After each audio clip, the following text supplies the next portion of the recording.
की ऊंचाई दी है। चलो अब इसका हम खंडन कर लेते हैं कि भैया आप देख सकते हैं, अगर हम धरती की सतह पर मान लो कि मैं यहाँ खड़ा हूं साथियों, अगर मैं यहाँ पर खड़ा हूं तो आप देखेंगे हमारे सूर्य देवता का प्रकाश बहुत दूर से आता है। तो हमारे वायुमंडल में बहुत सारी लेयर होती है, जैसे कि exosphere, thermosphere, mesosphere, stratosphere, troposphere, stratosphere. Hindi में हम बोले तो क्षोभ मंडल, समताप मंडल, आयन मंडल, बाह्य मंडल, इतने सारे मंडल। लेकिन ये सारे ऊपर है। सबसे पहले तो एटमॉस्फेयर आता है, यानी कि आप देखेंगे अर्थ की सरफेस से ऊपर आप जाओगे तो उसे वायुमंडल कहा जाता है। और वायुमंडल में धूल राख के कण होते साथियों। तो जैसे ही सूरज का प्रकाश इस धूल राख के कण पर आता है तो यहां पर रेले प्रकीर्णन होता है। कैसा होता है? रेले प्रकीर्णन। सभी को याद रखना है, रेले स्कैटरिंग। कोई पूछे कि आपको आसमान जो है वो नीला क्यों दिखाई देगा, तो उसका सिर्फ एक रीजन होता है, रेले स्कैटरिंग। क्योंकि इसकी वजह से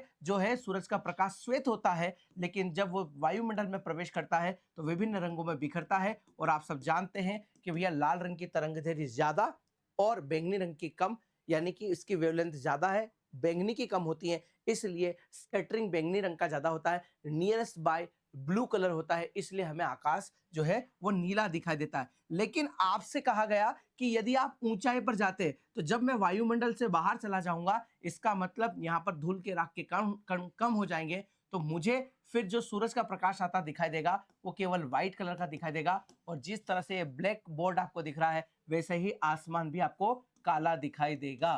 तो आपको आई होप कि आंसर समझ में आया होगा कि अधिक ऊंचाई पर प्रकीर्णन कम होता है, इसलिए आकाश नीले के बजाय काला दिखाई देता है। तो पहले क्वेश्चन की शुरुआत सभी ने